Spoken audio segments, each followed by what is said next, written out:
Welcome to the Virtual Memories Show. I'm your host, Gil Roth, and we're here to preserve and promote culture, one weekly conversation at a time. You can subscribe to the Virtual Memories Show through iTunes, Spotify, YouTube, Google Play, and a whole bunch of other venues. Just visit our sites, chimeraobscura.com/VM or vmspod.com to find more information, along with our RSS feed. And follow the show on Twitter and Instagram at VMSPod. Well, I got a flight to catch this morning, so I'm going to try to keep this week's intro brief. One of my clients has asked me to speak at their executive leadership team meeting in North Carolina tomorrow, and, I have updated my slide deck on CDMO's Challenges and Opportunities, which is the title I use for every presentation and article that I give or write. As long as editors don't change it, it pretty much stays the same. They have me down for 2 full hours tomorrow morning. And while they've said it's going to be a lot of interaction with the ELT, I'm fully prepared to go full Fidel Castro and just gab for 2 hours straight until they cut me off. So we'll see how that goes. But for now, let's get to this week's show. My guest this time is Emily Raboteau, who has a wonderful new book out now called Lessons for Survival, Mothering Against the Apocalypse from Holt. You should note that the apocalypse is in quotes in that subtitle, and we get into why during the conversation. Lessons for Survival is it's a fantastic collection of essays that work as an exploration of a world in flux and an attempt at not making sense of our slow motion demolition job that we're living through, but of finding the hope and figuring out the ways that we can live and most importantly, try to prepare the next generation for the not so great inheritance we've bestowed on them. In a sense, Lessons for Survival is it's a pilgrimage, like Emily's previous book that she was on the show for back in 2014, Searching for Zion. But this is a more urgent pilgrimage. This time her writing explores the world that is slipping away from us because of climate change, racial and social injustice, and the pandemic. That as you're reading along and you can see the dates on the essays, it's not all organized chronologically. We talk about that process too, but you can see everything feeding into what's going to happen when 2020 hits.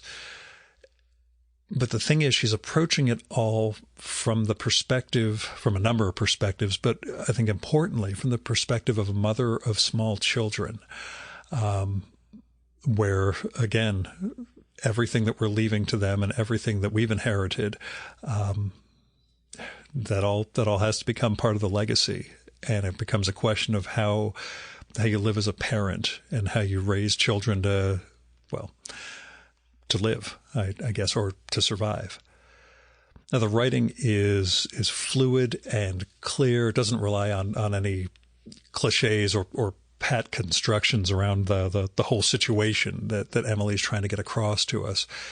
And her profiles of people are full of sympathy, and they really bring these people alive, whether it's a person who is now living in an RV after Hurricane Sandy, people living in the West Bank, Native Americans in Alaska who are coping with the degradation of the world that they've had around them. She helps build a larger world where we're all trying to survive and find something to live for. And this book really took me out of my I'll say cloistered world, being a childless white male in the suburbs. And she does it without preaching, which is a real accomplishment. She finds beauty amid the decay and brings it to us. I enjoyed the heck out of Lessons for Survival. I'm so sorry I'm not doing it justice here, but Duty calls, and I need to jack up my carbon footprint for the year. But go get this book, Lessons for Survival, Mothering Against the Apocalypse by Emily Raboteau from Holt. Here's Emily's bio. Emily Raboteau writes at the intersection of social and environmental justice, race, climate change, and parenthood. Her previous books are Searching for Zion, winner of an American Book Award and finalist for the Hurston Wright Legacy Award, and the novel The Professor's Daughter. She is a contributing editor at Orion Magazine and a regular contributor to the New York Review of Books. Her essays have appeared in The New Yorker, The New York Times, New York Magazine, The Nation, and elsewhere. She is a professor of creative writing in the English department at the City College of New York in Harlem and lives in the Bronx. Her new book is Lessons for Survival. And now, the 2024 Virtual Memories Conversation with Emily Raboteau.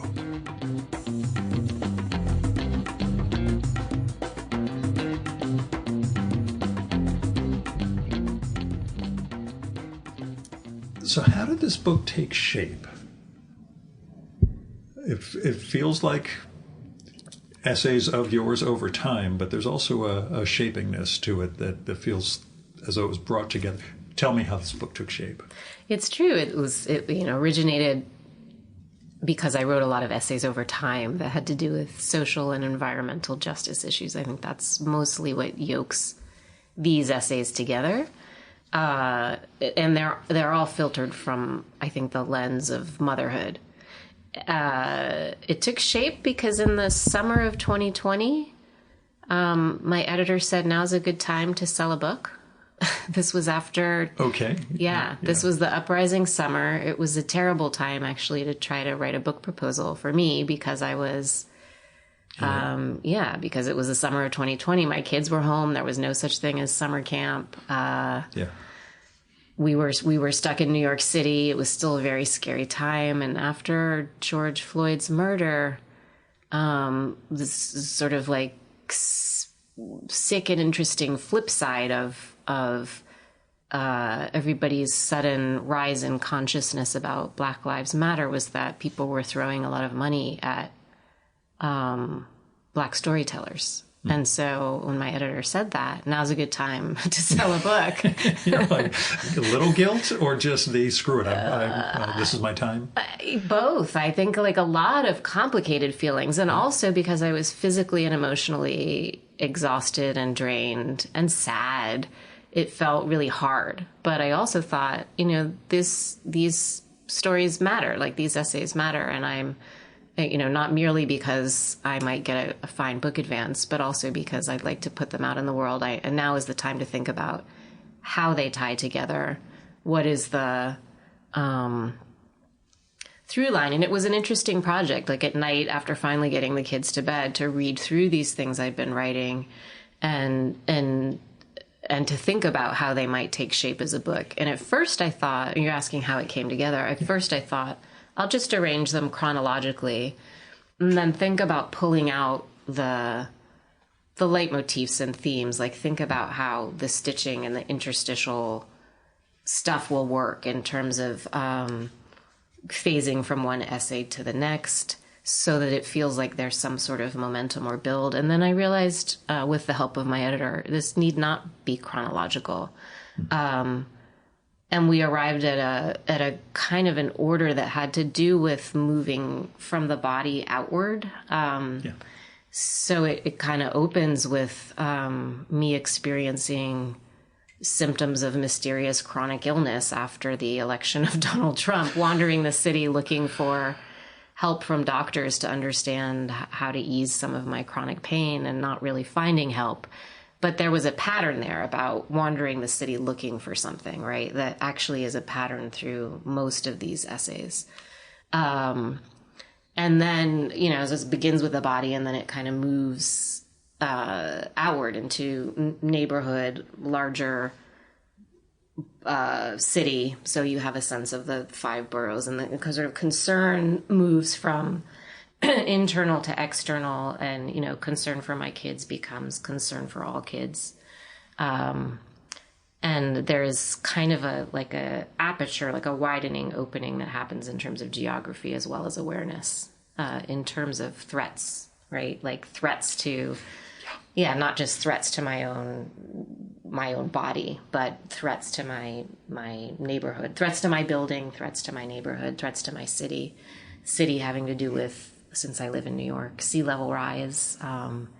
Once I became aware of the climate crisis as a threat, and that doesn't happen for a little while into the book. It's kind of being described as a book about climate change, but that's only one of the threats that I'm looking at.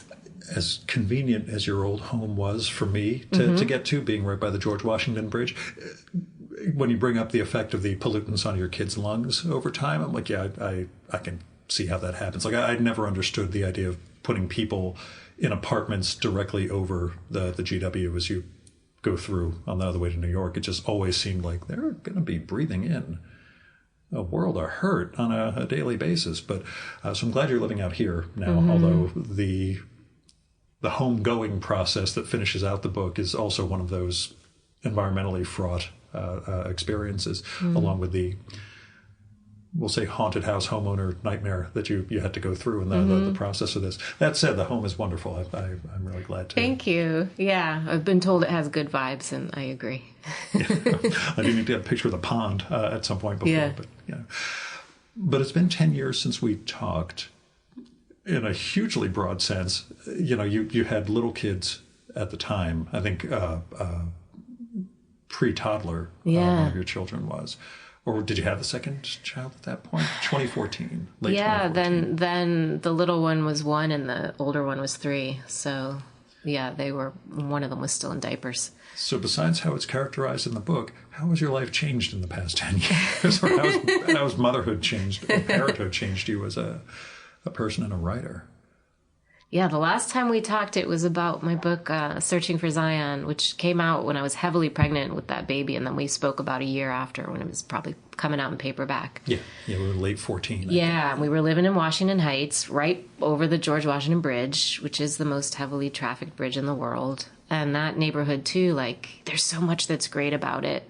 But also it's encircled by 3 major highways. It's really choked by all of this traffic that does contribute to asthma. A third of the kids in the zip code have asthma, which I think is 6 times the national average and 3 times the citywide average. So both my kids got asthma. And nevertheless, it was a really cool place to be raising kids. Yeah. We knew, everyone in the building, particularly everybody who had children.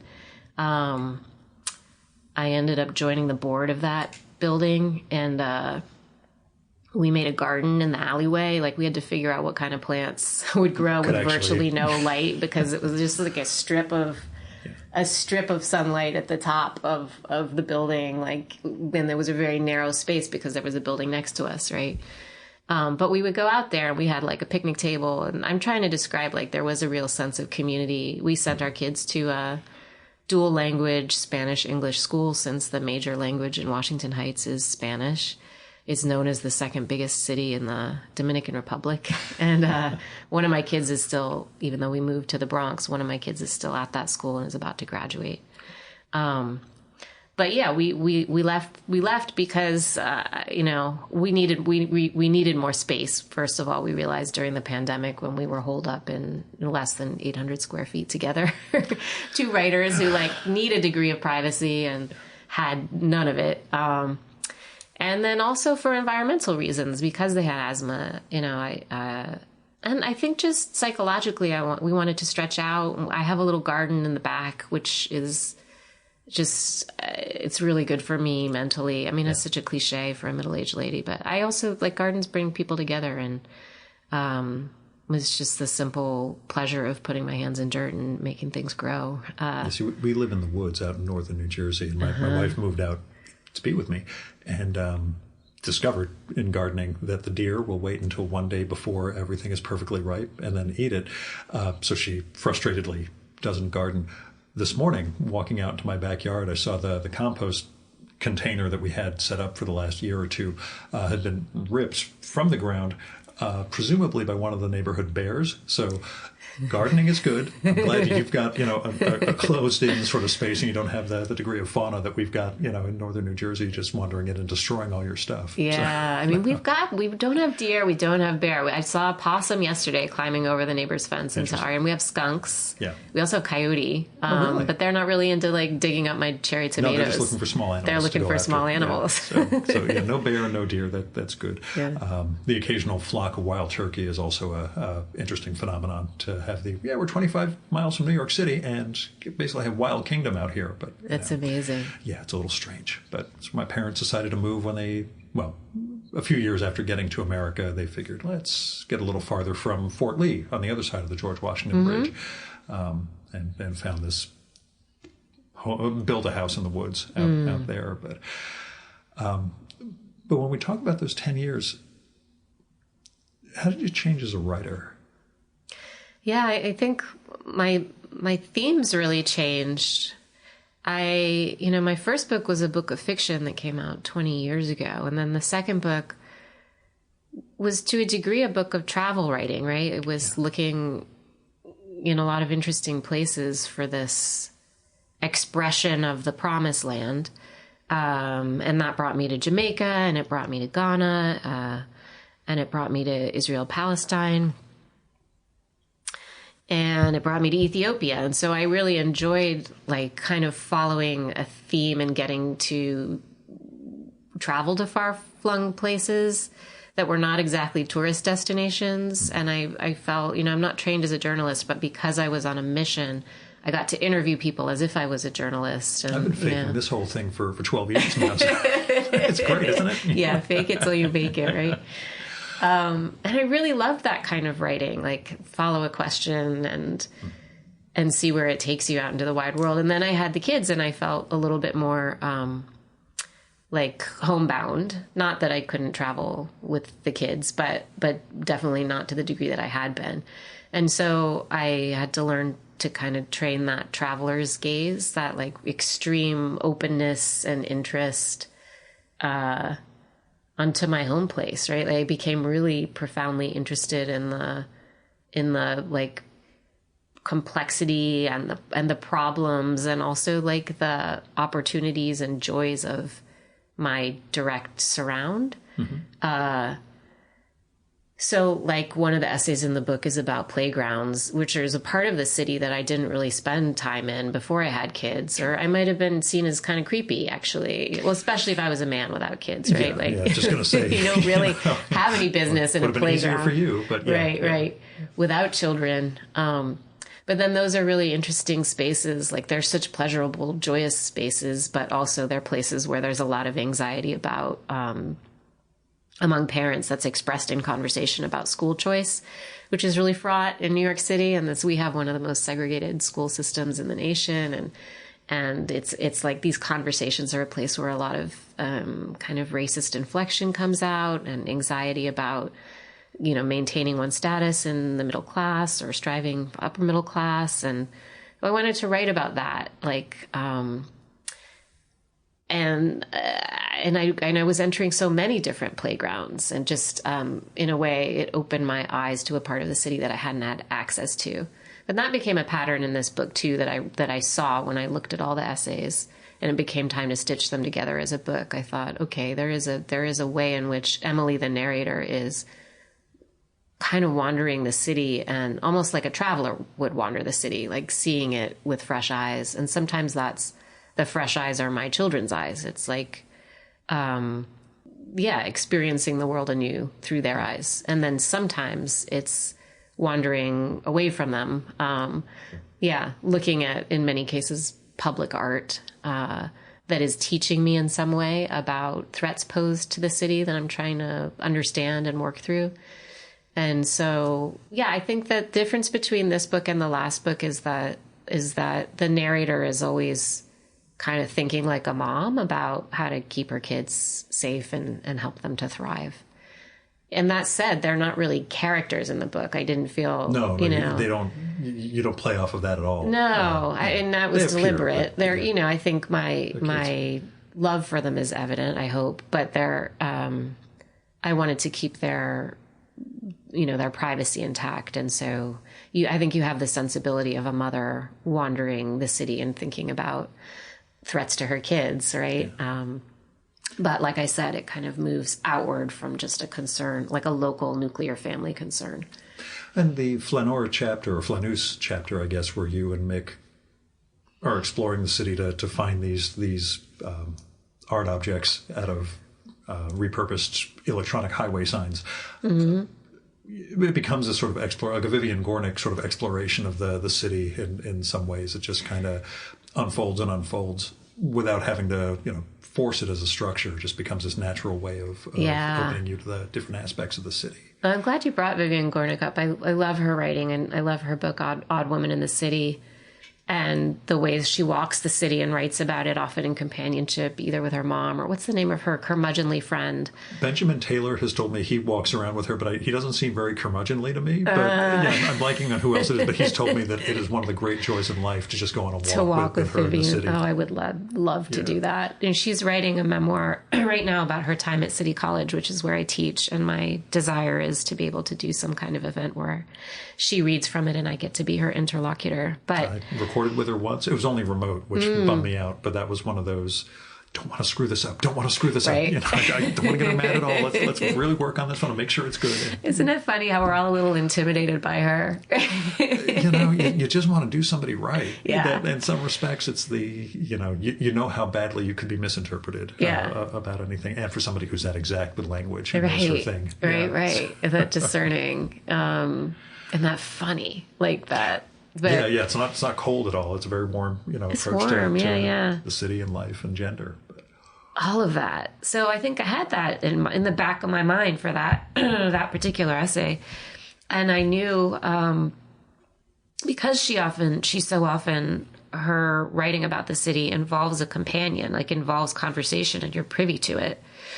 And not only that, because those signs that Mick and I were encountering or looking for were the climate signs. They weren't really signs that I felt like I wanted to look for on my own because the subject was so scary. And I also felt like I need an accountability partner. It turned out there are 10 signs staged throughout the city in the areas that are most threatened by climate change. And the artist named Justin Bryce Guariglia, like his whole point was to make New Yorkers confront the threat posed to New York City by the climate crisis, but not in some future way, like how it is now. And the signs were flashing things like climate denial kills and 50 million climate refugees, like really alarming stuff. And then on the website that gave more information about the signs, it said, like, any New Yorker who visits all 10 will get a prize. And so that part of me that's like, I don't know, the girl who wants an A. It's like, that's going to be me. But I need somebody to come with me. And so that became this guy, Mick, who I didn't really know, and then became a friend over the course of this journey. It was the fall of 20... I want to say 2018, because it's for the midterms. I think you framed it. So that's right. Yeah. I had some interesting experiences dealing with my lobbying Washington world around then, where they just did not see what was coming. Yeah. And even in my relatively liberal world of northern New Jersey, I was like, I'm not sure you get how pissed off people are. Mm-hmm. You're all going rah rah. We're going to have a pretty good buttress, keep our majority. I'm like, that's not happening. But anyway, that was one of the anxieties of that particular essay. That was like undergirding our journey, was that mounting anxiety about that election. And luckily, there's nothing to worry about this year at all. I'm just oh God, I think I'm not even willing to. No, there's got to be a certain background vibe to it all. But yeah, it was a different world. But one of the things I found interesting in the book, between the climate signs and the ongoing threat of the although also threat of the bird paintings throughout the city, the things that on the face of it we find important and, like you say, with the birds are beautiful. They become this thing that becomes a touchstone for you. To other people, they can be perceived as a very negative or very, white encroachment on, neighborhoods of color. in ways that I didn't look at until reading the book. I was thinking, oh, this is great, this is public art, etc. And then see, oh, wait, this is art for white people. And just these could be potentially signs and signifiers of, what's coming. How reconciled did you get to that in terms of, going around and seeing this art and then seeing, how it could be seen by others, I guess?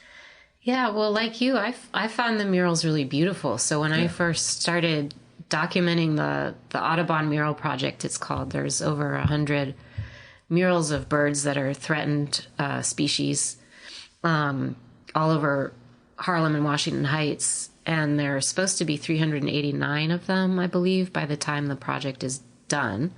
And that's the number of North American bird species expected to be extinct owing to climate change by the year 2080. So it's like a memorial project in a way. It's very sad, but it's also really beautiful. And each bird is done by a different artist. So, and many of the artists are local, not all of them, but many of them. And so they really vary in terms of style. And I didn't know at first that this was part of a pattern, like part of a larger series. I just encountered one bird and found it really, I described it as my spark bird, like really beautiful, like a surprise on the street. And then I noticed on that same walk a second bird and a third bird, and I realized, okay, there's something going on. And then I learned what was going on and felt like I wanted to document those murals because, like any form of public art, they're going to change, they're going to disappear if a business changes hands or if somebody tags over it. Like one graffiti artist once. I did the Keith Haring biographer a couple of weeks ago. And that was a big theme. Yeah. Right.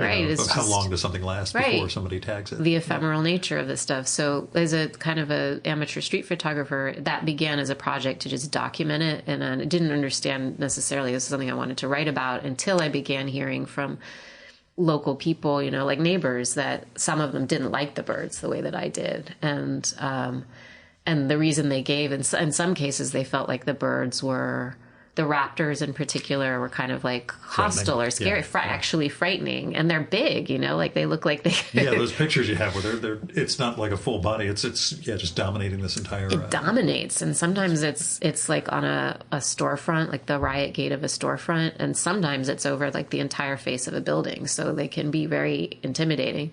But more than that, some people interpret them as a sign of, encroachment, of gentrification, that like maybe this is a project that is meant to entice people with more money because it's quite beautiful, right? Just it brings a level of interest. And it also has brought, like tour groups come through the neighborhood just to look at the birds. And so that often feels, if it's like a busload of white people coming through Harlem and Washington Heights, it can make people feel uneasy, and I understand that. And I wanted to write about all of that in one essay because I really respect the fact that, the Audubon Mural Project is about conservation, and it's about trying to hold on to beauty before it's gone.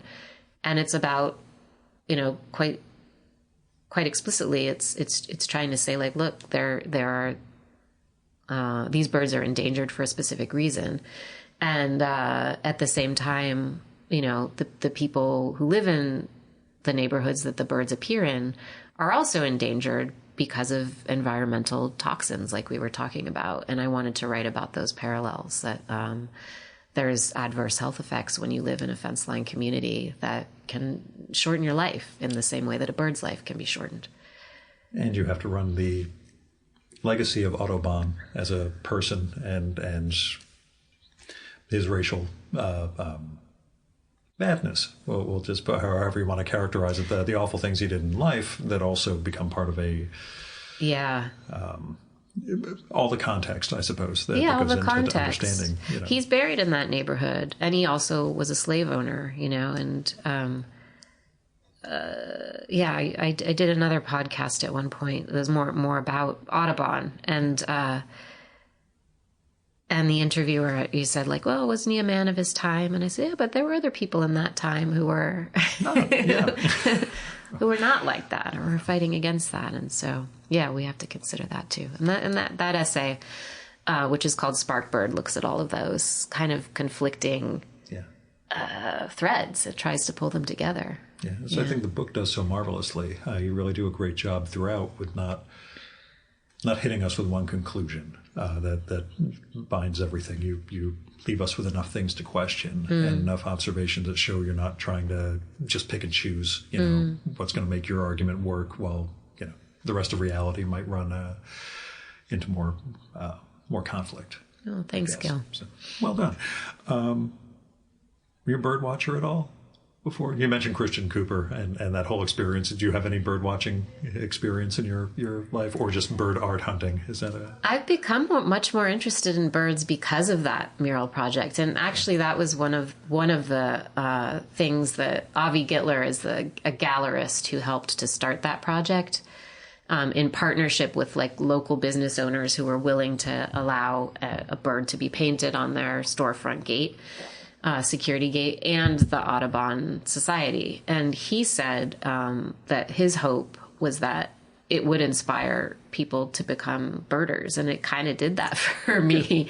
During the pandemic, I think a lot of New Yorkers became interested in birding because March 2020 into April, that was, it's there's major migration happening along the Atlantic Flyway. So we didn't have all that sound of the car traffic on the GW Bridge. It was silent because nobody was going anywhere.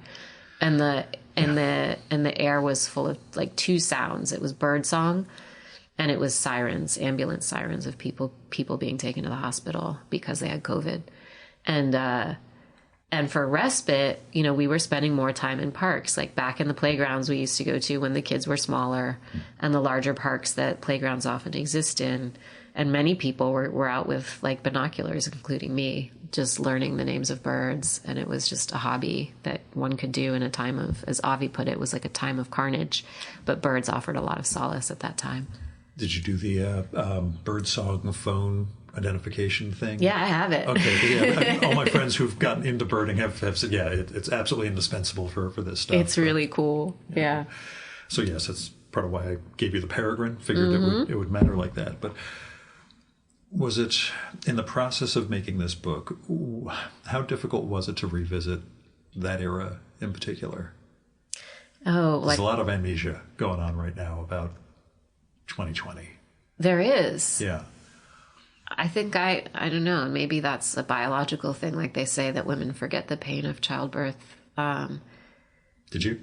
Did I forget the pain of childbirth? By the time the second one rolled around, they were pretty close together. They were. They were back-to-back babies. No, for me, I gave birth to both the kids at home, and I had a different experience. Childbirth for me, it's not that it was without pain, but I was kind of instructed in thinking about childbirth away from the terminology of pain and more okay, it's pain with a purpose. So often when we get hurt or experience pain, there's no reward for it.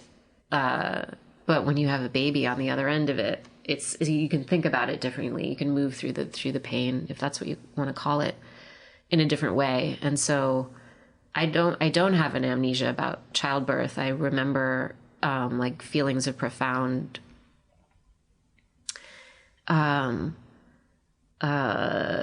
strength in my own body. And well, how does that compare to the amnesia a lot of people are feeling about 2020? To get back to get back to your first question, I think I wasn't maybe allowed to experience that amnesia because I was editing these essays that many of them were a lot of this book was written during the time of the pandemic.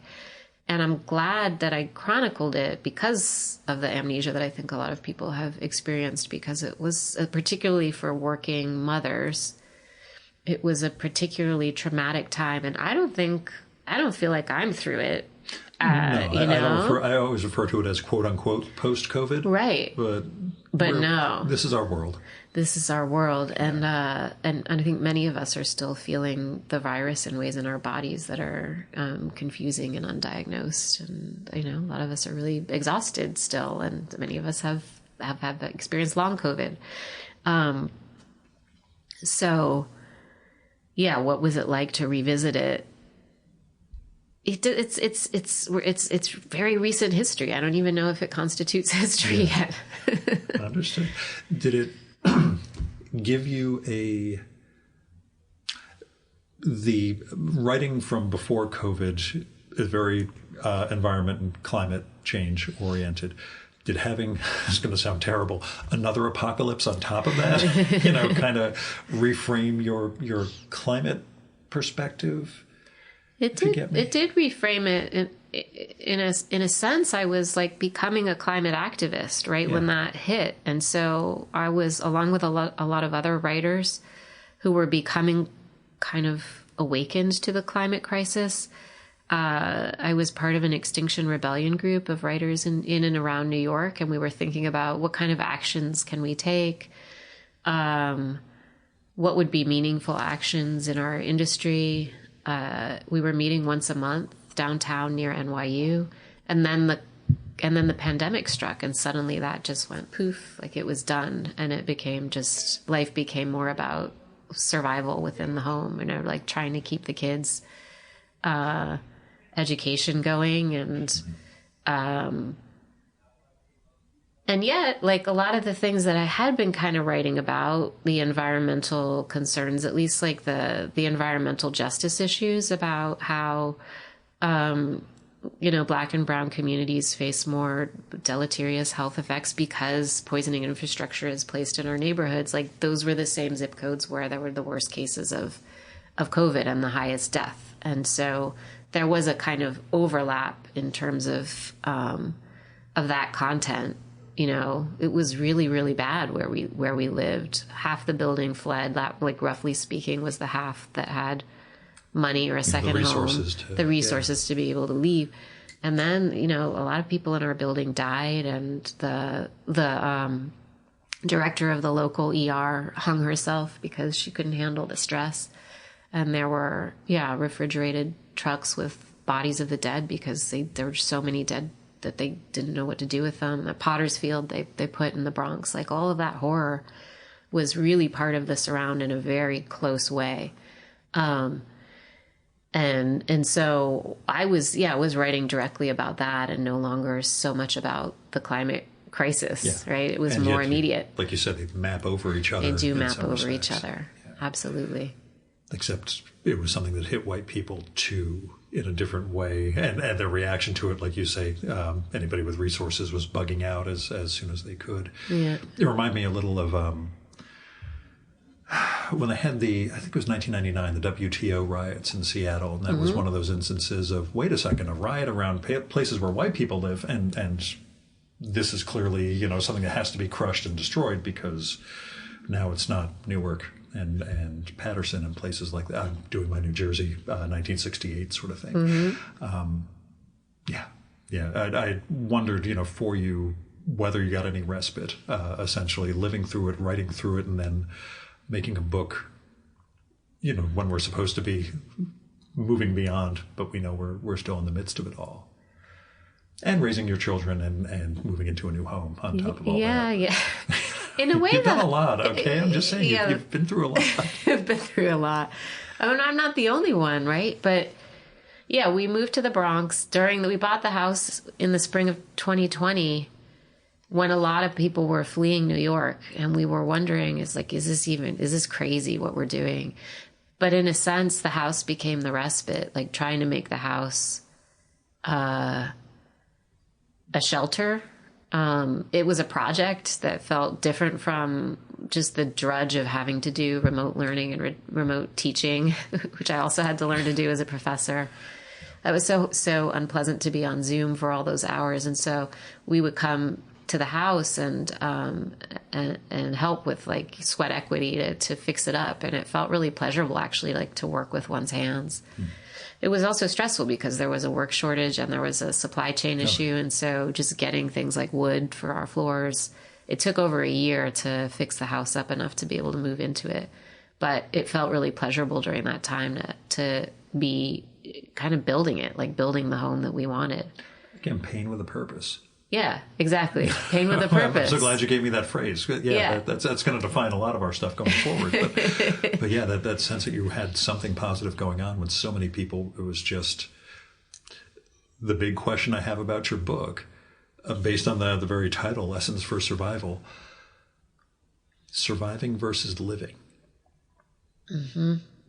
It's one of your key characters or profiles in the book is of a essentially a doomsday prepper who survived a hurricane in Staten Island, or the waves in Staten Island, and ends up getting an RV and kind of turning herself into a doomsday prepper. She's geared up to survive what's going on. And near the end, you give us a little sense of her living, having something to hope for and a place to go in this RV. Mm. But talk about that balance, though, the sense of surviving versus the sense of living. Yeah, I mean, she was an interesting case. She's also a friend. I call her Luce. That's not her real name. She wanted some anonymity. Mm-hmm. But she lives in an RV. It's named after Langston Hughes, which gives you a sense of her sensibility. She's has the soul of a poet. And she's not who you think of, or not who I think of, I should say. Well, not my stereotype of like a doomsday prepper. Yeah, this is what I was trying not to say, but yeah. When I, at the time I profiled her, she was 50. You know, she's older than that now. She's in her mid 50s. A Black Latina from raised in New York City, raised in Harlem. And she, at the time of Hurricane Sandy, she was living in Staten Island. And she wasn't a homeowner. Like a lot of people who lost their homes in Staten Island were able to get back because of insurance. Like they could build it back better, right? They could take advantage of programs put in place for homeowners. But she rented a basement apartment in a house that she didn't own, and the lease wasn't even in her name. It was in her brother's name. So she lost everything, and she couldn't get it back, and she couldn't build it back better. And the level of devastation that she describes, which is so interesting, just how different pockets of the city can feel disaster differently. Where we were in Washington Heights, we lost power, but because we were high up, we didn't have the action of waves. We didn't have the threat of, and where she was, they were without power for a really long time. And it was, as she described it, looked like a war zone. There were helicopters overhead, and people were fighting over resources. And it just gave her kind of a knowledge, because she lived through that really altered her life. And so when I first met her at a house party, she was grilling me. She was like, do you have a bug out kit? And I was like, a what?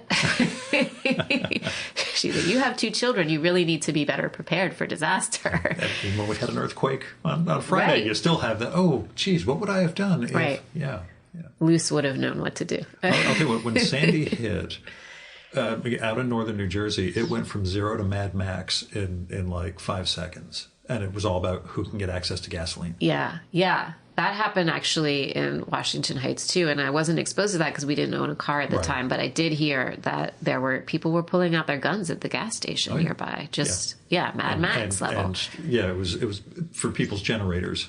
These are all single homes, so you can run those sorts of generators outside. Right. But it just was one of those. I happened to fill up the tank a day beforehand. I was like, the storm might be a little worse than we think. Let me just take care of the car. And I didn't take the car out for another bunch of days, because where I live, there was no way out of town, because trees came down and blocked every road, and there was no power or anything else. And I had no idea if my family was alive or dead.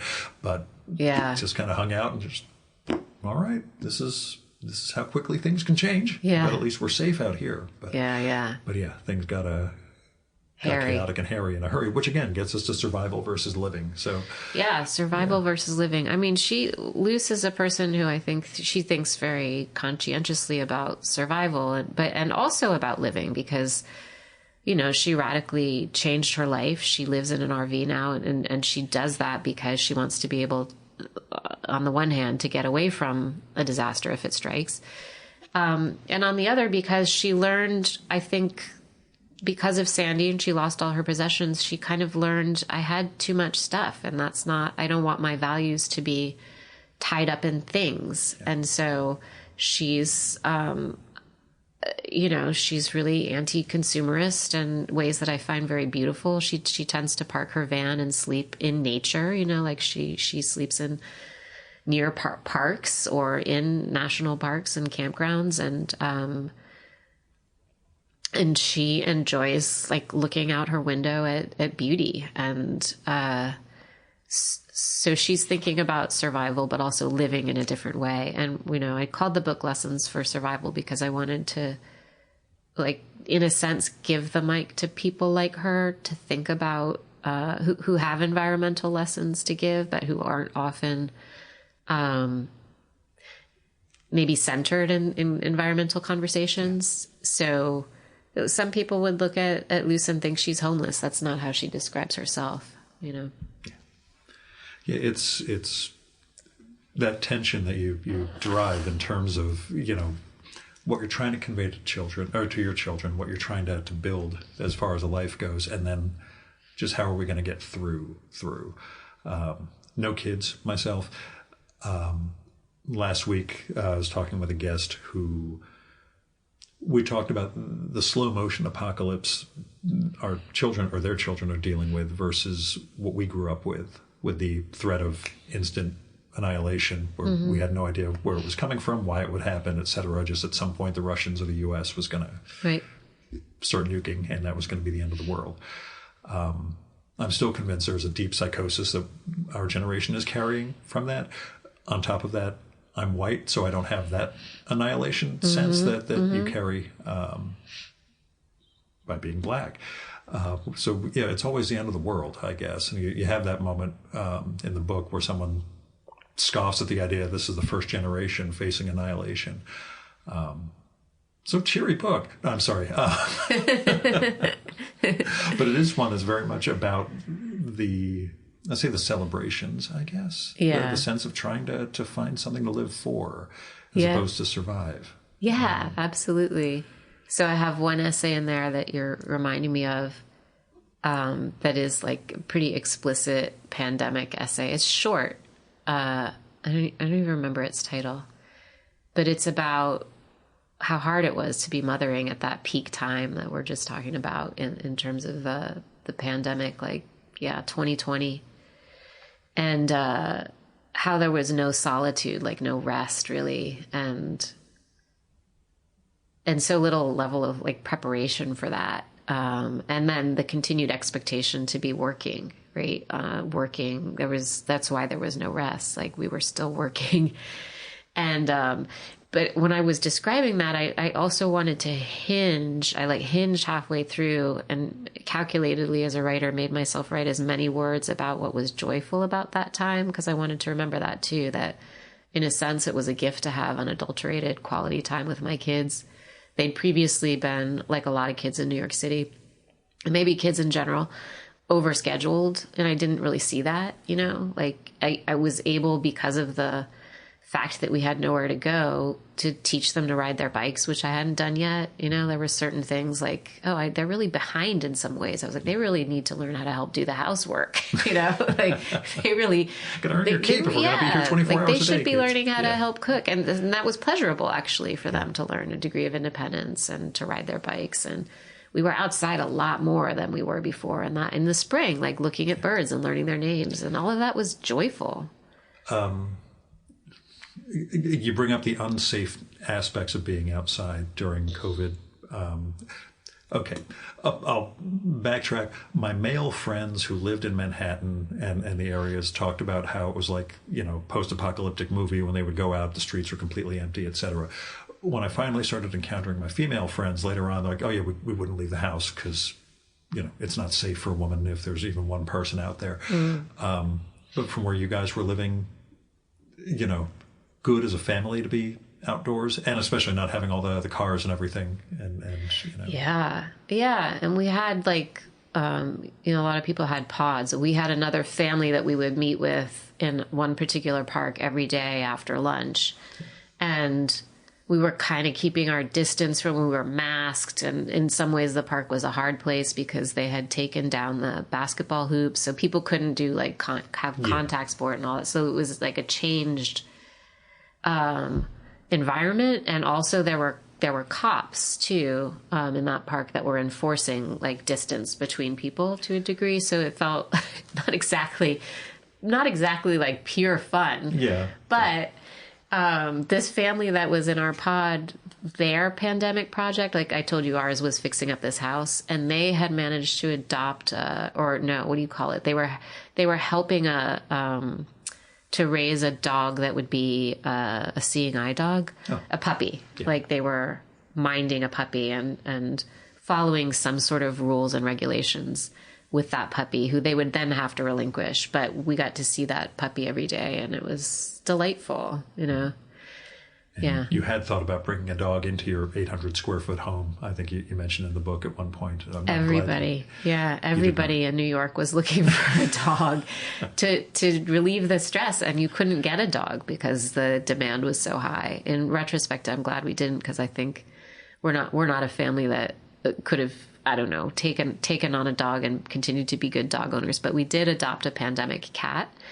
And even cats were hard to get. Kittens were hard to get. So we adopted like a middle-aged, like a 10-year-old cat with a saggy belly, and she's perfect. Her name is Penelope. I have to get a picture while I'm here. Yeah. So.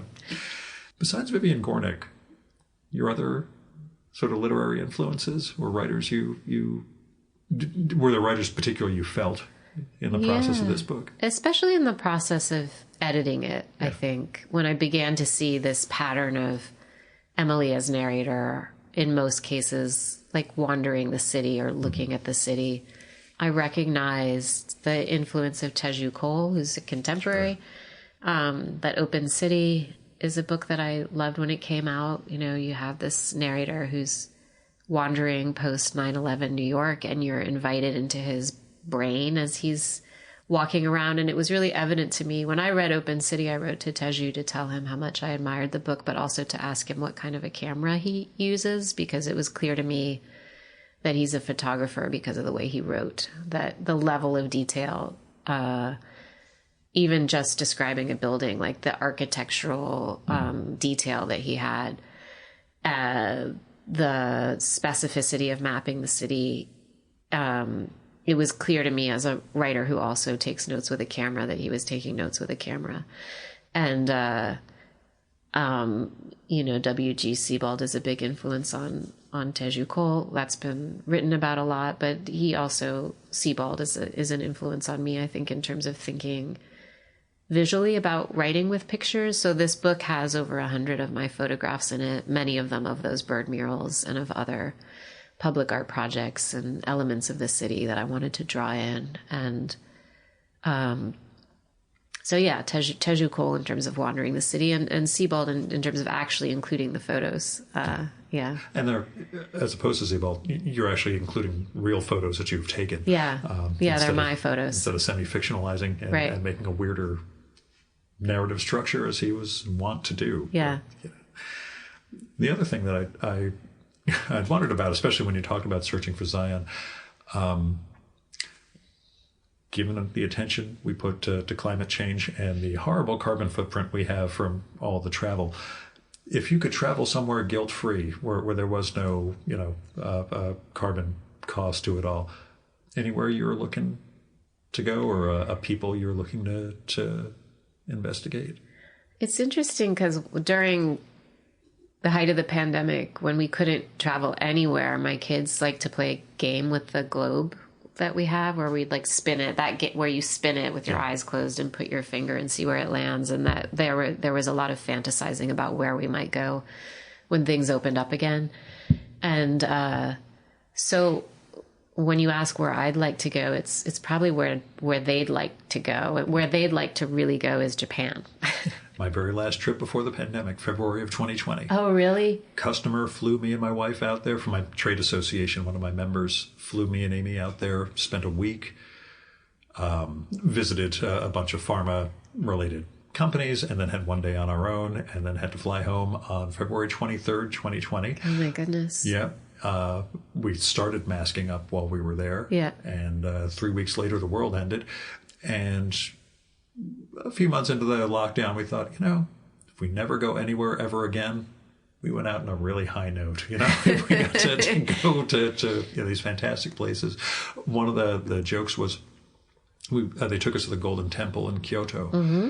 And at this point, mid-February 2020, the China had banned, or either Japan had banned Chinese incoming or China had banned outward travel. And the company representatives who were taking us around were just agog because they were just, this parking lot is usually completely filled with buses of Chinese tourists. There's absolutely no one here. This is going to be the greatest thing ever. You get to see this whole thing, and there's no huge flood of, because that's just how the Golden Temple normally is. Yeah. So yeah, we got the pandemic benefit in a weird way, and got to see Japan. So yes, go. That is my, once your finances are once this becomes your mega bestseller. Yeah. Find a way to get the kids there, because it's an experience you should have, and I'm glad we had it right before the world ended. I'm glad you did too, and they're already angling for next summer, so yeah. I'm angling to get these guys to bring me back there, so it's one of those, like, I don't think I saw enough, and the company's changed in the last 4 years. Clearly, you need to bring us in. So yeah, it's it is worth doing. But from your perspective as a writer, are there places?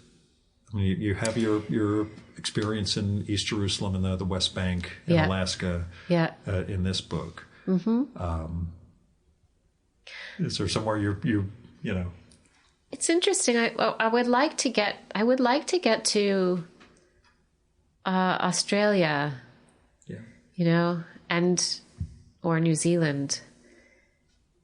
And one thing, when I started writing about climate change, it makes me a little uneasy, but I started learning about people who were taking this kind of tourism around climate, thinking like, well, I want to get to certain places either before it's gone, or because there's certain species I'd like to see before they're gone, right? Yeah. But I think that kind of consciousness is driving many of us now when we think about places that we'd like to see, places that are maybe threatened. One place that's beloved to us because we've been many times, because they have a yearly writing conference that we're often invited to. I'm married to another writer, that's Victor Laval, a novelist. So they often bring us as a family. We get to bring our kids, is Key West. And every time we go, that's part of our thinking too, is that this is a really threatened place. It's like a low-lying little island, and factoring sea level rise, we don't know, when our kids are our age, if this is still a place they'll be able to visit. So every time we go, we think we're looking at it with these eyes of how long? Yeah, how long? How do you convey that to children? We talk about it. We actually talk about that when we go. Like, let's really enjoy ourselves, because it's possible, owing to sea level rise, that this place won't be a place we can visit for always during our lifetimes. And so let's really enjoy the beauty of it while it's here. And that's the flip side of the sadness and the despairing elements, I think, of this book, is like, there's just so much worth saving. There's so much beauty, and there's so much that's precious, Yeah, it's another reason I'm glad not to have children, because I would get too morose and trying to get this stuff across. But it was just this morning I was reading the Wall Street Journal had a piece on the Pacific Starliner Amtrak route that goes throughout the California coast. I've ridden it from LA down to San Diego, and we have no idea how to keep this thing from collapsing.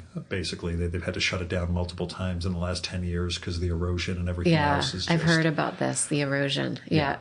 It's one of those, not some great thing, but it was just I got to ride on this train. It was nice. You get to see the beach. You just nice, easy trip down instead of having to deal with LA and San Diego traffic. And then it's the world's going to end, and this is all going to get swept out to the sea. Yeah. So again, I look at this in a depressing way instead of, at least trying to find something celebratory. But how's the response been so far? You've had a bunch of events for the book. What's the vibe been? Oh, I just did an event in Princeton, which is my hometown. My dad was a professor for 30 years in Princeton, and that's where I grew up. And it was on Wednesday night, which, as you may remember, was, you must have been experiencing it too in northern Jersey. Like, it was a really, really intense rainstorm, and the winds were really high. At points, it felt like hurricane level. I said to my mom, who was going to drive me to the local bookstore, I don't know if it's like, they haven't canceled the event, but I don't know if it's safe to drive at this moment. She said, don't worry. Like, there'll be a window that'll open up. And And there was this little window that opened up, and we went, and I thought nobody's going to come out. The weather was so bad, and partly why it's so bad is that in this part of the country, in the Northeast, we're getting a lot more of these extreme precipitation events. It's like 60% higher than it was when my mom was my age. And so, where we just get way too much rain way too fast. And it's not that we're not also experiencing like drought at the other end of it. It's like it's too much too fast. And then we also get the ungodly heat. And so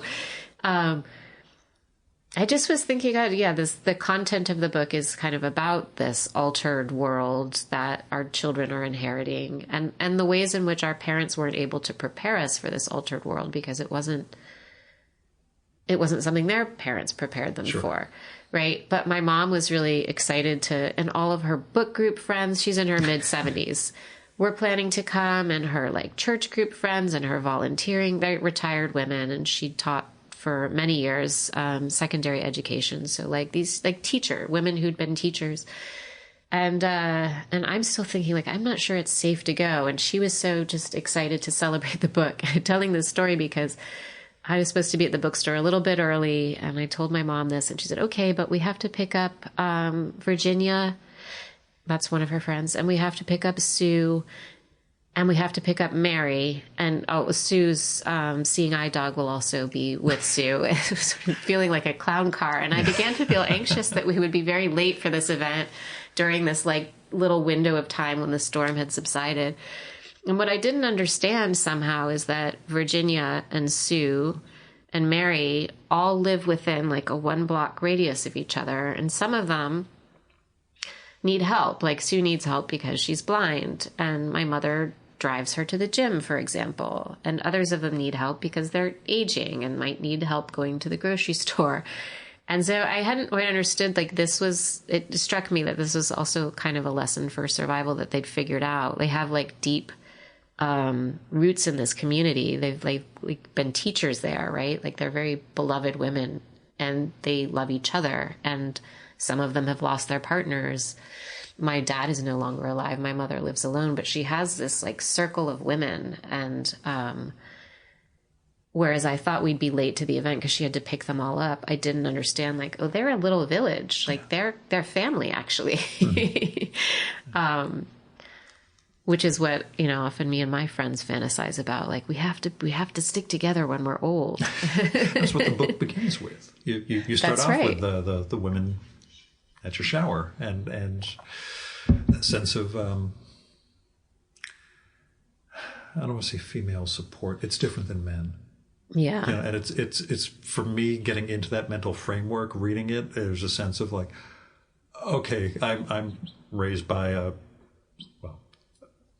my family has Eastern European Jewish roots, so we did not have an easy time getting to America, and so there's all sorts of survival mentality vibes there. And then, reading this, I'm like, oh, you could actually rely on other human beings and take wisdom from them, and not just try to be this isolated pole, as I've been dealing with for 53 years.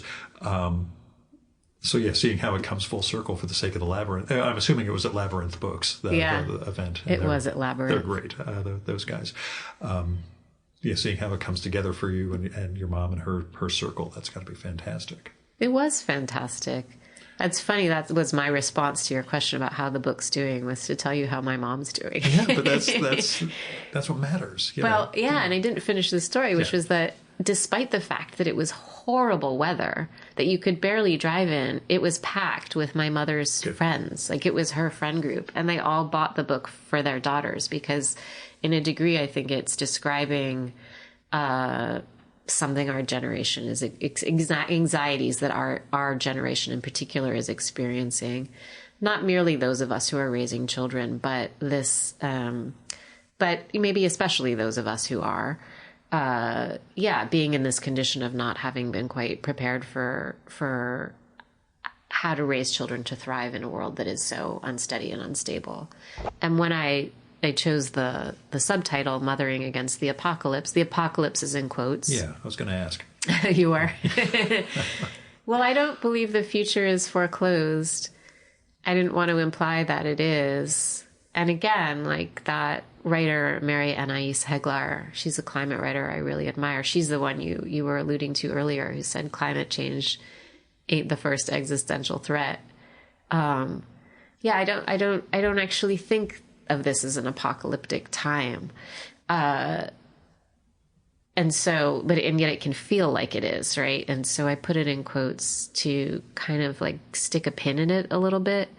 And mothering against it, I wanted to think about mothering as a term, like as a verb, in terms of thinking about radical care as an antidote to the kind of violence that's led us to this moment. Not merely that this should be a book for mothers, but that we should think about mothering, like all of us should think about mothering as a kind of an action, as sort of an example of radical nurture and care that I think is required to meet the moment we're in. I get you. I hate asking this one, but now that this book has been birthed and is out in the world, are you looking at having a back-to-back baby? Are you working on another project or not? I am. Yeah. Do you remember when I said my editor called up and said, now's the time to sell a book? It was actually, it was a 2-book deal. Oh, yeah. So the back-to-back, like the second baby that's in progress is a novel. And I'm glad we moved out of that building that I just described that we left during the pandemic, because it is a novel about everybody who lived there? Yes. Okay. You draw the scene wonderfully during lockdown as you describe everybody leaving, and I assume the image of the alarm clock still ringing for months after the person has left will find its way into your novel. Yeah, too. That'll be there. Yeah, I figure. So I'll give you a last question, which you may remember from 10 years ago. What are you reading? Oh. You can look over at the shelves if you want. Yeah, I'm reading. I thought of this earlier when you were mentioning the fauna in your world, the deer. Yeah. And why your wife can't garden. I just did an event last night with a writer named Erica Hauser, and her book is called The Age of Deer. And it came out with Catapult Press in January. So it's a new book, and it's really beautiful. Erica is a poet. But this is her first, she has like maybe 2 or 3 books of poetry, and this is her first work of nonfiction, but it's clearly written with a poet's sensibility in terms of her level of observation. So she's a writer who lives in rural Virginia. And I think her land is backed up against a forest. So she's in this sort of liminal space where there are many deer. But she's interested in looking at them as like dwellers of this sort of edge space that they're often seen as problems, but they're also, hunted and cold, and they cause or are involved in collisions. But also she's interested in looking at their kind of meaning in mythology and in our cultural history and just in our kind of like ecological web. So she's looking at it. She's looking at deer from many different angles.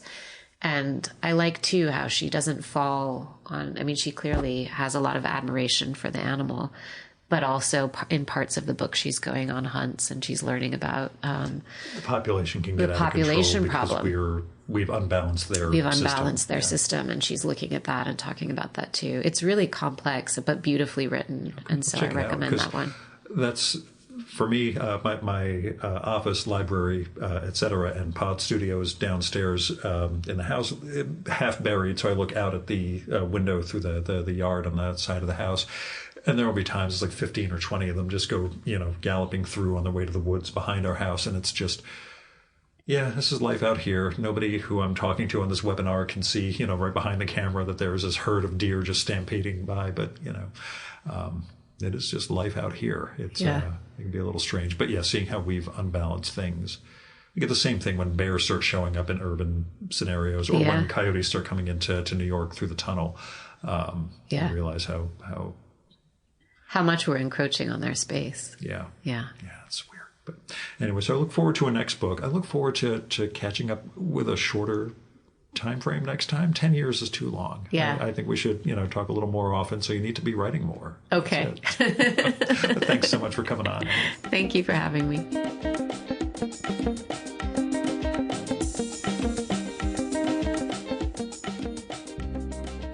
And that was Emily Raboteau. Her new book is Lessons for Survival, Mothering Against the Apocalypse, out now from Holt.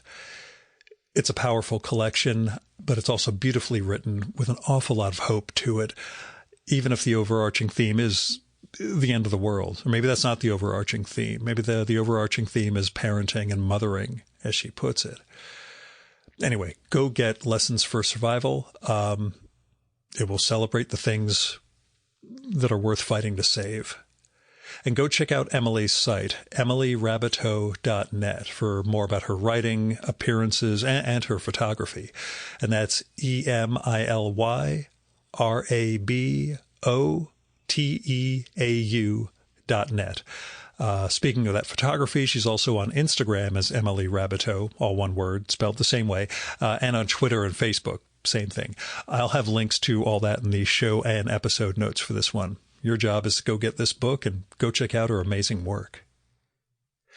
Now, you can support the Virtual Memories show by telling other people about it. Let them know there's this podcast comes out every week, even when the host is running off for business, where he interviews really interesting people about the art and writing that they make. You can also help out the show by telling me what you like and don't like about it, or who you'd like to hear me record with, or what movie or TV show or book or piece of music or theater or mural of birds on walls in Harlem, whatever, that you think I should turn listeners on to. And you can do that by writing me a postcard, letter. I love postcards, email, DM if we're connected on Instagram, or by leaving me a Google Voice message, which is my phone number there is 973-869-9659. That goes directly to voicemail, so you don't have to worry about getting stuck in an awkward conversation with me. And messages can be up to 3 minutes long. So you go longer than that, you'll get cut off. Just call back, leave another message. Oh, and let me know if it would be okay to include your message in an upcoming episode of the show. You might have something interesting to share with the listeners, but I would never run something like that without the speaker's permission. So, let me know. Now, if you've got money to spare, give it to people or institutions in need. I mean, it's nice when people give me money, but, my job treats me just fine. Really, the expenses for the show are pretty minimal. The gesture is nice. I've got a Patreon. I've got a paid tier with the email that I put out every week, but still, give it to other people.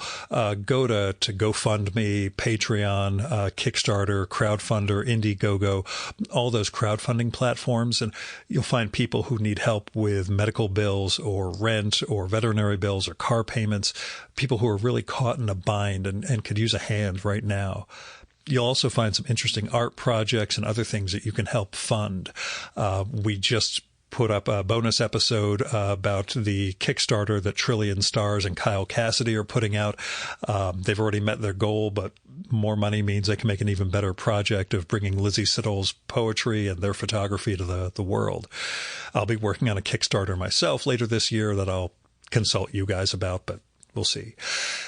Now, with institutions, I give to my local food bank every month. I just started giving to World Central Kitchen after the Israeli massacre of a bunch of World Central Kitchen relief workers in Gaza.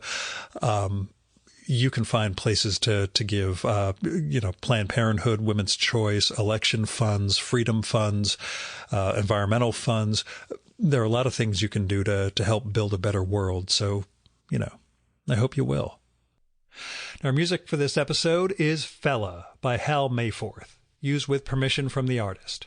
You should visit my archives to check out my episode with Hal from the summer of 2018 and learn more about his art and painting. And you can listen to his music at soundcloud.com/Mayforth. And that's MAY4TH. And that's it for this week's episode of the Virtual Memories Show. Thanks so much for listening. We'll be back next week with another great conversation. You can subscribe to the Virtual Memories Show and download past episodes at the iTunes Store. You can also find all our episodes and get on our email list at either of our websites, vmspod.com or chimeraobscura.com/VM. You can also follow the Virtual Memories Show on Twitter and Instagram at VMSPod, at virtualmemoriespodcast.tumblr.com, and on YouTube, Spotify, and TuneIn.com by searching for Virtual Memories Show. And if you like this podcast, please tell your pals, talk it up on social media, and go to iTunes, look up the Virtual Memories Show, and leave a rating and maybe a review for us. It all goes to helping us build a bigger audience. You've been listening to the Virtual Memories Show. I'm your host, Gil Roth. Keep reading, keep making art, and keep the conversation going.